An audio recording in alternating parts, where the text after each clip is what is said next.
So, I think the previous session was a wonderful introduction to the discussion we'll have about the ecosystems emerging in the respective areas or towns, and the question, shall we replicate Silicon Valley or not? So, first of all, I would like you to introduce each of you briefly, telling what you do, what is the ecosystem you are based in, and how this ecosystem emerged.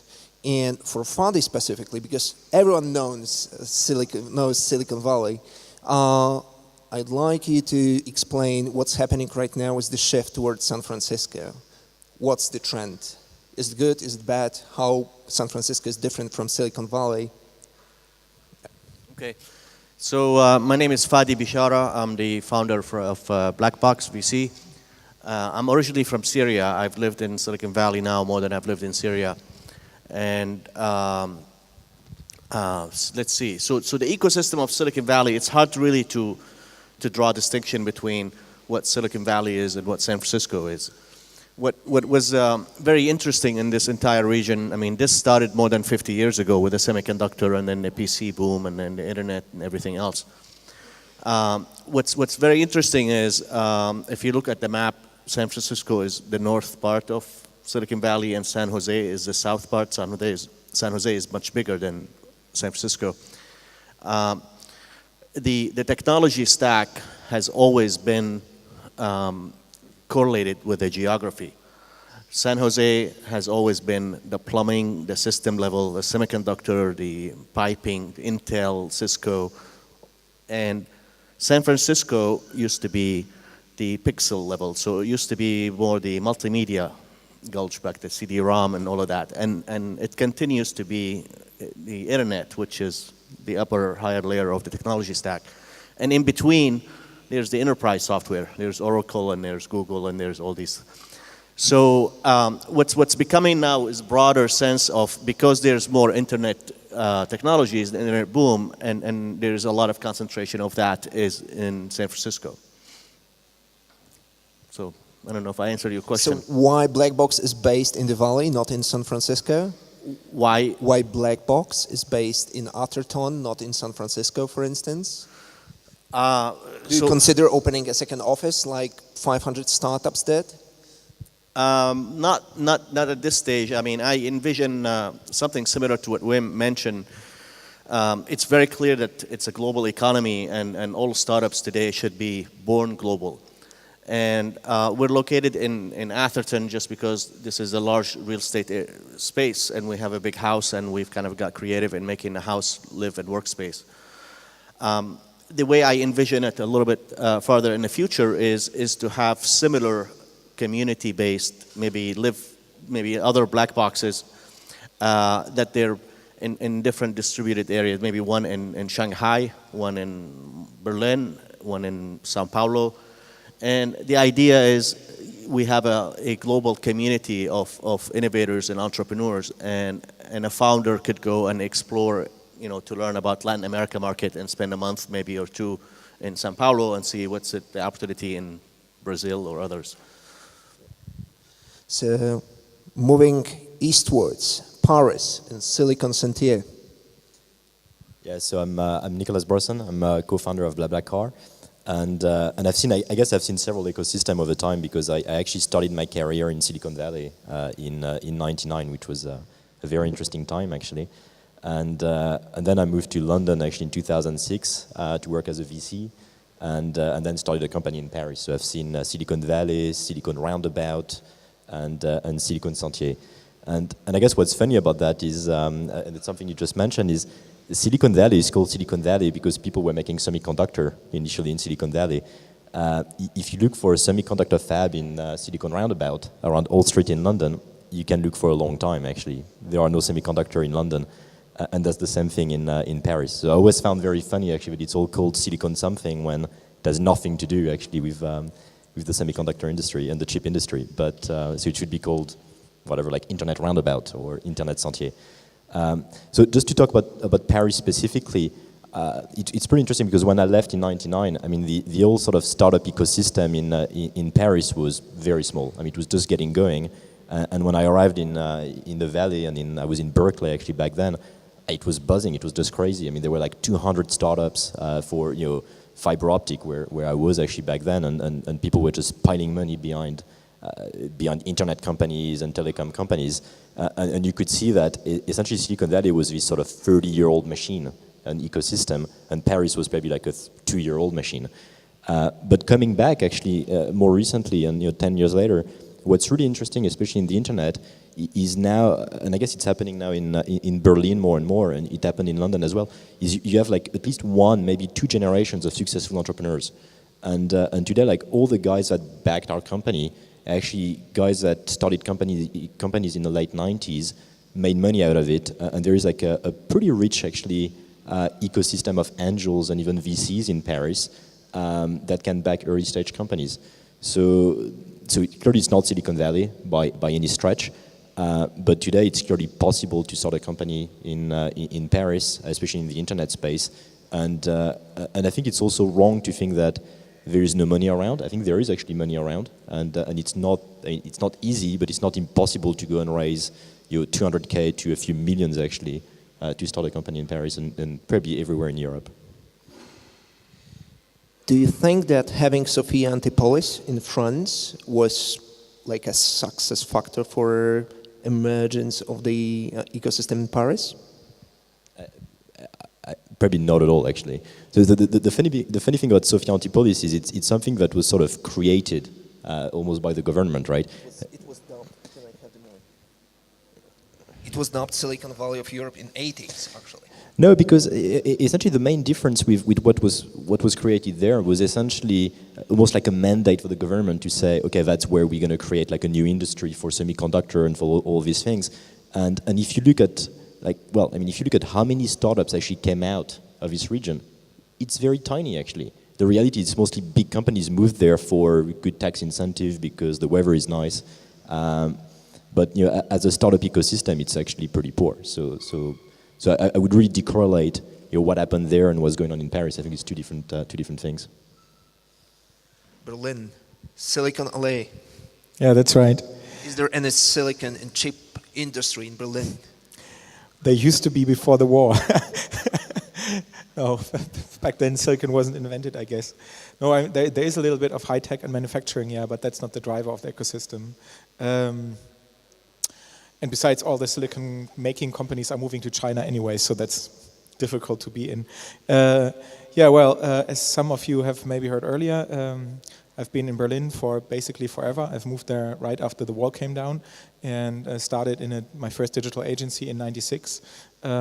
Started my first company in '99, 2000, failed several more times too, and I'm running now an accelerator program, Berlin Startup Academy, that basically aims to bundle all the entrepreneurial experience that has built up in the past 15 years into helping new participants, new entrepreneurs to build something meaningful and open doors through this experience. As you were saying, there's currently like 2 generations at least of entrepreneurs in that area that are ready to pass on this meaningful experience. Plus, there's also the connection with the Silicon Valley.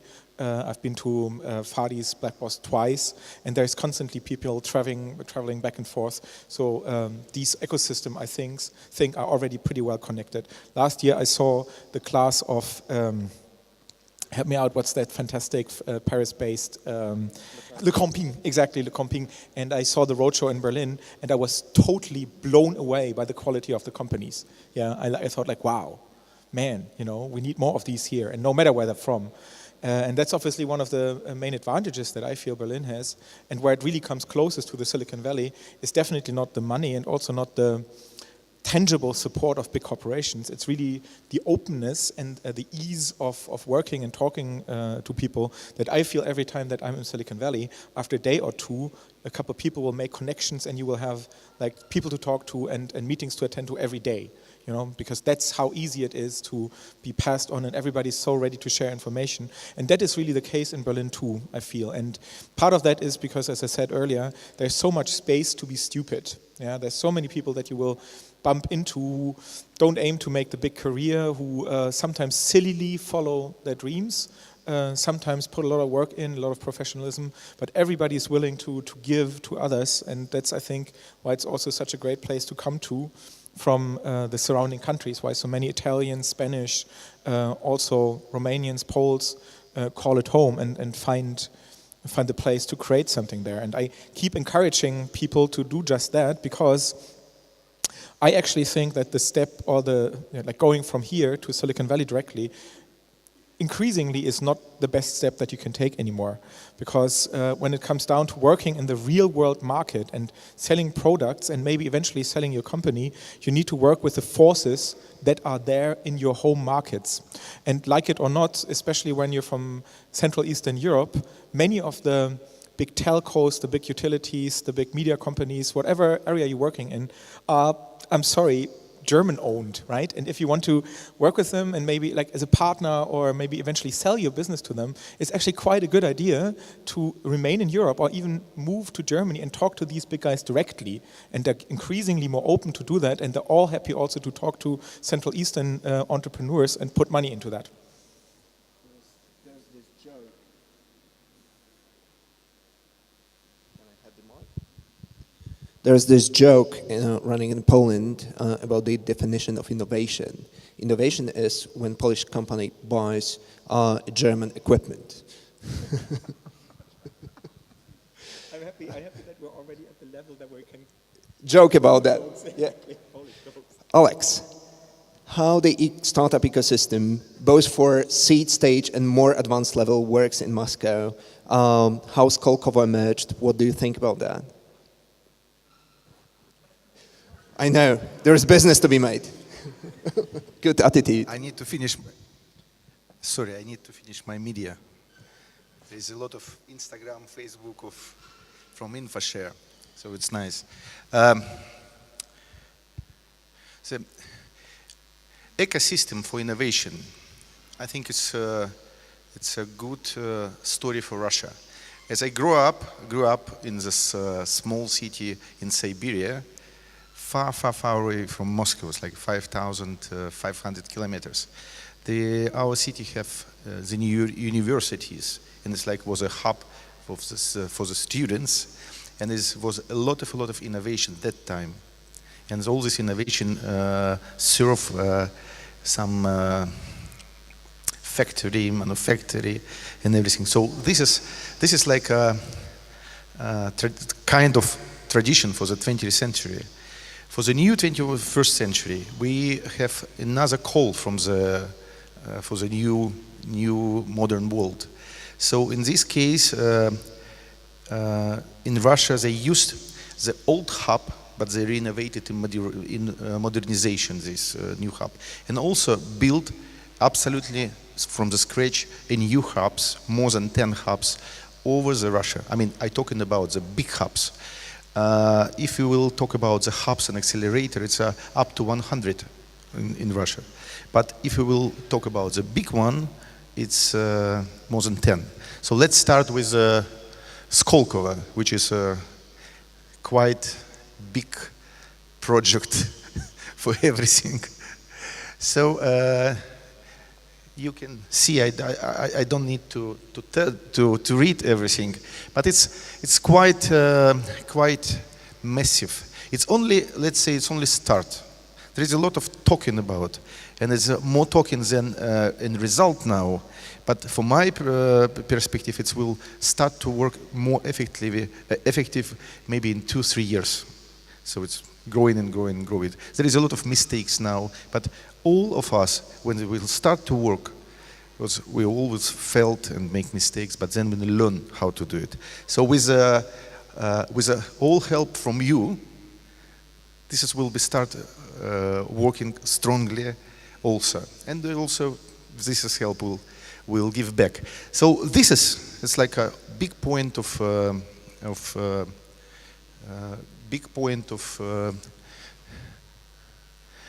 branch of the new ecosystem and the new things. But more important things is that around the whole Russia, I will bring back this slide. There is a lot of hubs, especially in Kazan. I would like to tell you about the Kazan hub. Kazan is very, very strong, and they build ecosystem not only for the Kazan and Tatarstan, but for all the region, which is called the Volga River, and the region around this. And they're very, very effective, and they build the full-size ecosystem from the student to the big size investment. So the question is, where shall we go? So the natural gravity center is Silicon Valley. Paris has appealing nightlife. Berlin seems to be very creative, but doesn't have many programmers. Russia seems to have a strong government support. So where shall we go? How are you going to convince these people here to come over to your respective ecosystem and either start their business there or move their business there? Yeah, so I don't really advocate for it's the location is what's going to make or break. Definitely Silicon Valley has a lot of advantages, and the advantages has just been many years of experience of doing this game, and many players, everybody to help the entrepreneur. But I think there's a lot of learning that could be had in Silicon Valley. I mean, what Christopher mentioned is just everybody willing to help you and connect you with other people. Everybody willing to give you an advice. You bumped into someone at a coffee shop who would give you a really good advice that could save you maybe 6 months worth of work or a lot of money or whatever. So it is not about going to one place to find the answer. Having said that, I still believe what makes Silicon Valley unique also is the fact that everybody in Silicon Valley is not American, not from Silicon Valley. Everybody there is from somewhere else. And there is something that makes it a lot more easier to fail when you're outside of your hometown, when you're in a different environment. And I think Berlin is doing this, attracting people from different part of Europe, different part of the world. And so that's what I would recommend, that the founders should go somewhere, not necessarily to where they need to build the company, but they need to go somewhere almost as if like a boot camp. So they could be working together and focusing exclusively on, that's the acceleration process, that they're living and drinking and eating their startup for 3-6 months. And when they're in a new, different environment, they're less likely to have the normal distractions that they have. From your perspective, the most important thing is to get yourself outside your comfort zone. Yeah, get out of your comfort zone and get out to a place where you're going to have less judgment from your family members and your friends who's going to, your mom's going to keep telling you go get a job or something like this.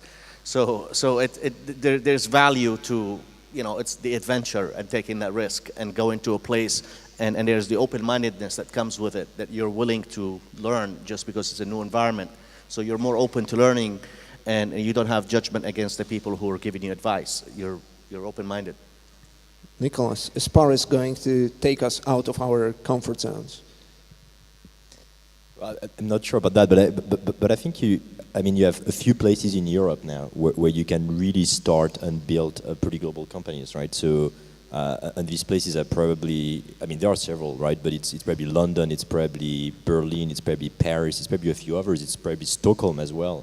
If you include that in Europe, it's probably Tel Aviv as well. Lots of big companies came out of Israel or Sweden. So I don't even think that in most of these places, and even probably here in Poland, that you need to move to Silicon Valley unless you have a good reason, unless your market is there, unless your customers are in Silicon Valley or in the US. The key question is, can you get the right resources? So can you hire the right people? Can you get funding? Can you get people to back your ambition in your own country? And if you look at some of the companies, so talking about Paris that came out of Paris, if you look at Business Object, if you look at today Criteo, who's talking about like a $1 billion or $2 IPO, it's possible. I guess the challenge in Europe compared to the US is how do you scale your business? right? Because the issue I see most of the time, and I've seen that when I worked as a VC, is most companies focus on their own market. So you see like the German companies focusing on Germany, the French company focusing on France, and I think the mistake sometimes they do is they end up building a nice German company or a nice French company, which is subscale compared to... I would say that American companies are not much different. From their perspective, if they start in Silicon Valley and open New York office, they just became global. That's their definition. Yeah, but they start in Silicon Valley bigger, because right? I mean the U.S. market is pretty huge. I mean that's an advantage. But I mean the approach is similar. So being domestic in US makes you global. The question is, how can we compete with that in Europe? Yes, so I think that's where it doesn't work. I mean, essentially the US recipe, and having worked in the US for 7 years in startups, it's true. You built a US company, then very quickly you're global because you have scale. If you built a Polish company, you're not global, you're a Polish company, right? So maybe the recipe is different. Essentially, if you want to build a global company from Poland, you need to go global a lot faster, right? So one of the... Or go to the US. This is like the question I will be asking and asking. Or go to the US, but I mean, if your ecosystem is here, to me it's unclear you're going to succeed in the US. I mean, you're going to go to a new environment, you have no network. I mean, I'm not sure it's going to be easier, to be honest. What about Russia? It seems to be a huge market in terms of the population. The oil dollars are there. Oil dollars is always important. And of course, it's a huge population, but not only if you talk about territory, but as I mentioned, it's about Runet, which is a Russian-speaking, Russian content space, where is like number 4 in the world and number 2nd, Russian language is number 2nd in the web. Now it's according to statistic. And to make a global, of course, you can jump to Silicon Valley if needs, but we have a lot of examples when the Russian company startup became global from the local things. We have a good condition for the tax and for the tax vacation and for the salary tax and a lot of things for this. And especially it depends what are you doing. If you are focused on the niche, which is niche for your territory, niche for your country, or niche for your nation or language, you can be target. That doesn't matter where you are. It's more important in which niche you are. If you are in the cosmic industry, go to the countries where there is a space industry very development. If you go to Africa, it will be very difficult to. But you can do very good success if you will create some application or something to maybe to clean bananas or something. The interesting Which question is, not are there possible to any do in Nordic endowment factors for the internet industry? Because any what kind? endowment factors, like the natural resources you can use. Can we get a better mic, please? Because this one seems to be broken. So the question is, are there any endowment factors for the internet industry? Because you mentioned space industry, in agriculture, there are endowment factors. Natural resources might be endowment factors. The dominant factor in the internet industry is a good product with a good solution, with a good team. Good product or a good programmer? Good product. I mean, it's a product that solves a problem well, and you could be building it from Gdansk, and you could be building it from... Can you build it without a programmer? Novosibirsk or anywhere. I think it would be the question for Christoph. Berlin has good products, but doesn't have enough programmers. Yes, I mean, having enough programmers. I mean, there's more programmers could be leveraged in a little bit more on a virtual level. There are great companies have been built with virtual teams. So you don't want to look at the limitation and see like So I think the question that you asked from the beginning is probably what I should answer here is no, do not copy Silicon Valley. It's not about copying Silicon Valley. Now, there's a lot of good programmers in Silicon Valley, but it's very difficult to attract a good programmer to your team. There's a huge competition. Every good programmers have VCs willing to fund them to start their own company. So it's not about, these are the factors that you need the VCs, you need the good programmers, you need a good market, and this is what's going to make the success.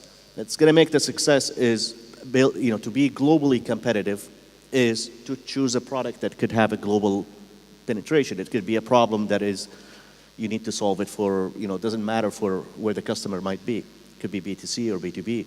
They could be these kind of solutions. And I totally agree with that. I would say that as an entrepreneur, there's tons of stuff and a great deal that you can already achieve without having a whole team of programmers, because there's so many tools out there where you can build a company or like verify a pain point, build an MVP, all based on standard software out there. Create a WordPress page, create a Tumblr blog, use the free software that's out there, and you can already achieve so much, maybe enough to even attract initial funding, and then maybe have the funds and the status on the market to also attract technical talent. And that is definitely still very much possible also in Berlin. Actually, many people say that it's easier to get programmers in Berlin than, for example, in Munich or in the west of Germany, where all the big corporations snatch them away. But fundamentally, like when it comes to why you should choose one ecosystem or another, I totally agree with Fadi that you need eventually to get out there and try something, get yourself started, because you become another person when you leave your home zone. And that is a message that's not always very well received, because you guys here in Dansk and in Warsaw and also in Stockholm, everywhere, also in small towns all over Germany, everybody's now totally crazy about this startup thing, and they want to build a local hub. And I go to all these places and say, guys, if you want to do something really great for your people, then encourage them and equip them in the way that they can leave and reach the next stage, and maybe then eventually make the decision to come back. But you can't keep them local. You need to encourage them to go where they have the best chances to build their business. And I would always say, and forgive me, but especially when compared to Paris and London, Berlin at the moment is just the most practical place to do that, because you can live there reasonably well. You don't have to run as hard to just pay the rent. So you can actually, and that is impossible. That is possible. You can keep motivated because you have a positive environment that's not only dominated by the necessity to make the next rent. It's close enough to Poland so that you don't have to cut all ties and make a decision to maybe go to Silicon Valley and leave everything behind. But you can still stay in touch with your team, with your home market, maybe with your family or girlfriend, because it's not that far away. And when I asked earlier, who of you guys have already been there, basically everyone raised their hands. So you already have a connection point. The road is known. You have friends there, and there's so many touch points. It's just so practical. For the next step, it may be more practical to go after the money, talk to guys in London and Silicon Valley, maybe go there in between to refuel your battery with the positive energy that you get in other places. But in terms of practicality and making this first step to go out there and be not the guy who was considered a nerd at his home school, but an entrepreneur who is being taken for what he wants to achieve, for that the right step, I would say, is Berlin.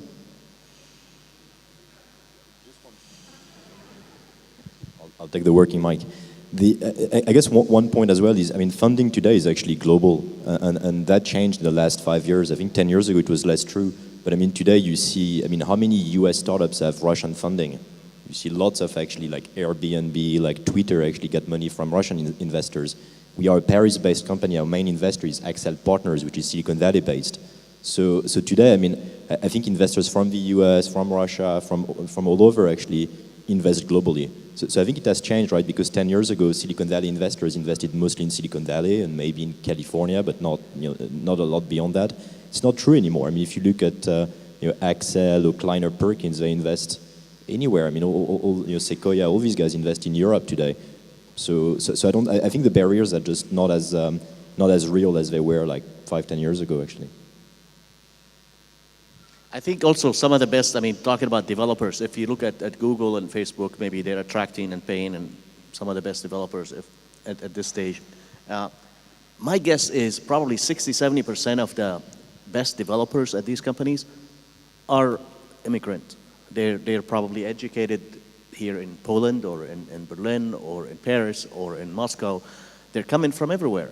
So it's not about like there is no talent here. The talent here is powering some of the best companies in Silicon Valley.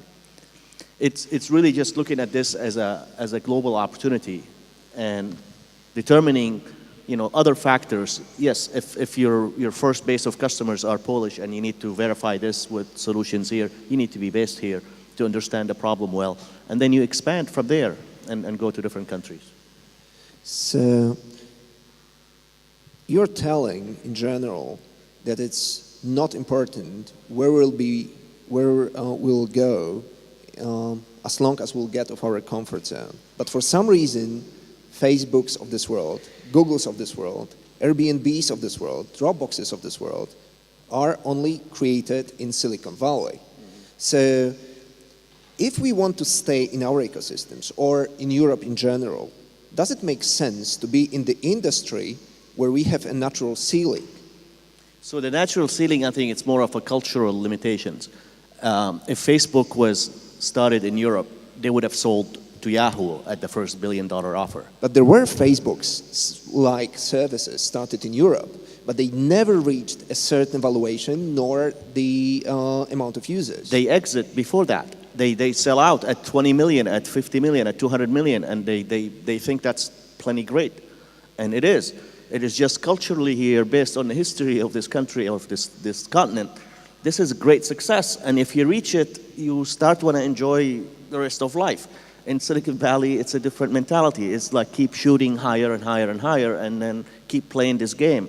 So it's interesting, these companies are built not because they want to build this wealth, it's because they believe that they could do something to change the world. These are half crazy people, Zuckerberg and Gates and Google guys. When you have this audacity to think that big, that's the permission that needs to be had in Europe. What shall we do in order to aim higher in Europe? I think there's a lot of things needs to happen. I mean, it's a lot of it is cultural issues. The concept of failure needs to be accepted. In France and Germany and other countries, if you fail as a CEO, you can't have a job as a director anymore or something like that. So this stigma needs to be removed. A lot of the government needs to get out of the way. I don't think pouring money by the government is how you're going to create the ecosystem. It's more of making things easier for companies to try big things. So and it's not going to be happening overnight. I mean, it is going to take time, and it's going to take process. And so learning from what's happening, look at Israel's done a great job with creating this. Singapore's done a pretty good job. So and they've done it not by controlling things, is by adopting things that work and leveraging the rest of the world. Israeli team are building products in Israel, and they have the business team in the U.S. selling to the bigger market in the U.S. Then comes provocative question: how military complex is important for the success of our industry? Because it was basically the origin of Silicon Valley. It's the origin of the success of Israeli ecosystem. I think in Russia it's important as well. I think that part of the reasons behind Skolkovo is a goal to compete in terms of the military race. Now, I mean, the military spending on technology definitely was a driver for Silicon Valley, is a driver for Israeli ecosystem, especially in the terms of security in the chip-making industry. I think partially it's behind Skolkovo as well. So can you comment on that, or how do you see that? No, it's not about Skolkovo. We have another hubs where it's working for military reason, and it's close in Moscow also. This old-fashioned but modernization, but they modernize these hubs. Skolkovo is open. There is a lot of there is all US and UK and Europe and Asian company who is resident, and they are tutoring.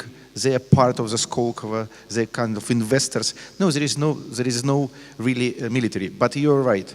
Also, military helps for agriculture because they eat, and a lot of things. It wasn't the strategy of the government money to pour into Silicon Valley money. The byproduct of the innovation was an accident. It was a Cold War issues, that they need technology development, and they were willing to pay for this, and people were starting the semiconductor, and those are the technology that had the biggest scalability possibility, that they could grow into big business and have other applications.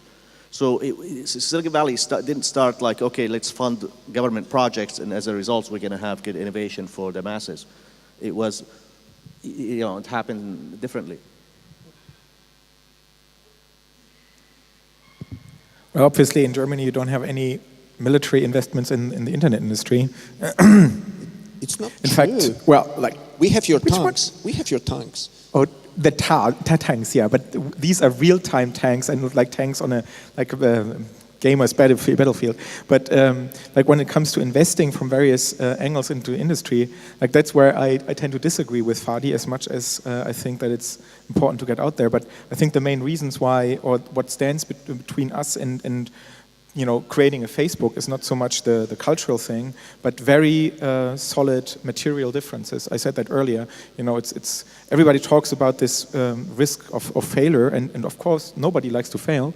But the whole thing becomes a totally different scope if you know that there's so much money around that your next project can pull you out of the dumps. And I gave you the numbers earlier: 250 million euros invested in all of Germany in the year of 2012. That's not 10% of what's invested in Silicon Valley. It's maybe 1%. I don't know. It's like a ridiculously lower number. And if you are in an ecosystem that is just not capable of financing growth by pulling in 10 million, 20 million, 30 million dollars, then you simply, how are you going to reach the billions? And to prove that to a point, I mean, like, I don't like to argue that way, but actually, like the companies that nobody likes, the clone companies in Berlin, are actually an example that if the money is there, global growth can be achieved. Because the guys from Rocket Internet, they've managed to raise, I think a 3-digit million sum to push up Zalando, their Zappos clone. They are, I think, at the moment now making 2 billion in turnover, and they're expanding into other markets. So the moment that money is there, there's also talent, and there's also aggressive pushing into other markets. It is unfortunate that the only players in Germany, and probably also in other European countries, are these clone companies. If that was different, if we had like an open and multifaceted private and institutional investor scene like in the Silicon Valley that could invest that sort of money, I don't think that the cultural differences would matter much, but that's not the case. Yeah, I think one of the challenges also, I mean, in Europe that we've seen and we still see actually is the famous exit market, right? So you mentioned that earlier, but today, I mean, if you build a company that's worth more than 100 million or $500 million in Europe, the only exit market really is going to be to sell that to a US company eventually, or to get big enough to do an IPO. But even if you look at doing an IPO, actually, the European markets tend to be highly uneducated actually about tech companies. So, except maybe a few, but typically, unless you get to a really big scale, they just don't understand tech companies. So that's one of the reasons that sometimes you need to move to the US and maybe IPO on NASDAQ, is that people don't understand tech companies in Europe. And I think that's been an issue. But in a way, I mean, if you look at the generation of company that's coming up with, I mean, we had Skype, which was acquired, but then you look at Spotify, look at some of these companies, I think they're pretty ambitious actually, right? I mean, we're talking about like billion plus valuation, and they're not being sold yet. So those might, I think those companies could create the ecosystem of Europe, of the future buyers essentially that could afford to buy a company for hundreds of millions and create more of an ecosystem in Europe. And I think that's what's been missing and still missing today. But the ambition is there. I mean, look at Criteo, look at Spotify. I mean, we're talking about billion plus companies already, right? So something about the funding that's interesting. I mean, the number you mentioned about Germany. Yeah, Google Ventures invested $300 million last year. This is one VC firm, which is like 3 years old. It's not the amount of money only. It's really who are these investors. There's a big difference between venture money coming from government and from oil people and from bankers than venture money coming from entrepreneurs. So what makes Silicon Valley VC industry different is the majority of the venture partners are successful entrepreneurs. I'm not talking successful entrepreneurs that they're someone who has been a CEO of a company for 30 years call themselves a successful entrepreneur. I'm talking about an entrepreneur who built a company and exited at, multiple times, have played this game. They understand the entire process of creating companies. They're willing to bet. They're willing to put in another 10 million, another 20 million. And that is a key thing also, is building the venture community from the entrepreneurs themselves instead of the bankers and the lawyers who are looking at Excel sheets and try to validate, innovation by Excel. you just don't do innovation by a method. I mean, this is where only entrepreneurs, they get it in their guts, and those are the good investors, that they have been successful entrepreneurs, that they're managing hundreds and billions of dollars in funds. They're willing to go in and bet the big money to take the companies to much higher levels. It's coming in Europe. Yeah. So Yeah, good for you. we have to wrap up. Thank you for your time. I think you are still here with us during the Startup Awards and the event party. So if you have any questions, feel free to approach our speakers and panelists. And actually, I expected you to try to convince more our audience to come to your respective startup ecosystems. So you have to do better. You are the best. You are the best. So try to do a better job during the party in the evening. Thank you. Thank you.